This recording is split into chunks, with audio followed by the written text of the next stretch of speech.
Now, I have to say before I start that actually I'm probably the oldest person here and I can't read my notes without putting my glasses on and off, so I may need to. I'm going to start this talk by saying that actually I've always known I'm a little bit odd.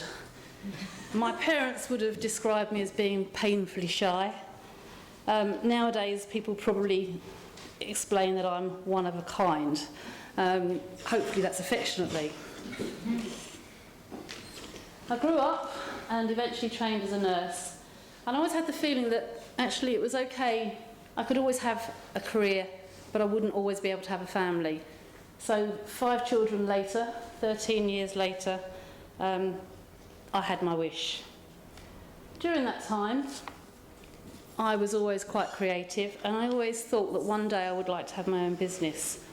On the left here, I did some painted china and I used to sell it at Greenwich Market, and later on I did doll's house stuff. I used to make doll's houses and doll's house furniture that I sold around craft fairs. This was my life at the time. Loads of children. I had absolutely no thoughts of changing my career. I was a bank nurse, I worked terrible shifts, I did nights and weekends in A&E, but that was all I could do. I was just a nurse, just a mum. I had no other skills. One of the shifts that I was working, I bumped into a nurse that I'd trained with, and she was a practice nurse. And she eventually said to me, "Why don't you come and do a few hours in the surgery? We need another nurse." And I thought, yeah, that sounds quite interesting. So I actually went and did a few hours there. And when I started in my own room, on my own, I realised I knew nothing about being a practice nurse. I absolutely had no idea what to do. So that was quite scary. And one of the things that I did was attend a training course. And it was a 4-day training course, and it was to do with helping people change unhealthy lifestyle behaviours. And probably everybody in this room can think of something they'd like to do better. They'd like to do more exercise, they'd like to stop smoking, they'd like a healthier diet, they'd like to lose weight. And most of us are outside of that, or some of us are outside of that. We have no intention of changing, we're fine as we are. And then we slowly might move about thinking about it. We start to think, maybe if I lost weight, my knees wouldn't hurt so much.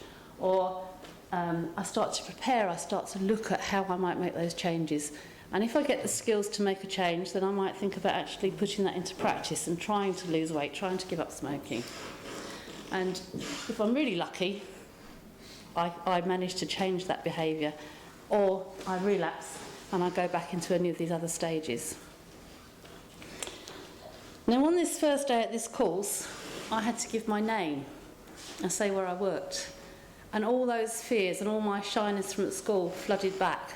And I was so petrified that I actually could barely give my name. I spent the whole of the day thinking, oh, what do I say? What did I say? Was I ridiculous? How am I going to manage to come next time? Will they ask me anything else? But I survived. I didn't die of giving my name in front of people. And I did go back for the full course. And I did decide that actually the only person who could make some changes, if I wanted to, and maybe it was time to have a career, was me. So I started to attend training days. I managed to give my name in front of people, and eventually I was asked to do some training for healthcare assistants. Now the downside of this was I had to actually do some further training myself and be observed teaching people. So how did I stand in front of a class of 10 people, somebody who can't give their name, friends virtually, and teach 10 healthcare assistants that I didn't know with a university lecturer watching me? Think back to earlier when you had to stand still for 20 seconds. That was my day. I stood with my hands clutching onto a table, unable to speak, absolutely frozen with fear, until somebody sitting in the class, sitting in front of me, said, "Speak. Just speak." And at that point, well, no, actually not at that point, I just managed to speak eventually and get through the day. But thinking back on it at the end of the day, you know, I was still standing, and I gave myself 6 months to be able to speak to a class of people, and if not, I would never be a teacher. And at the end of 6 months, actually, I could just about do it. I wasn't very good at it, but I could do it, and I was still surviving. And the years went by, I did more courses, I did more training, and now I'm a lecturer at the University of Essex, which if I hadn't attended this study day all these years ago, I would not have changed my life and thought that I could possibly ever work as a lecturer. But times have gone on, and I'm back thinking about, would I like my own business? So these are the things that I've done in the last 18 months. I quite fancied making some jewellery, so I set up a Leigh's Beads website, and I make various bits of trinkets and jewellery. One of the rooms in my house is full of jewellery making bits.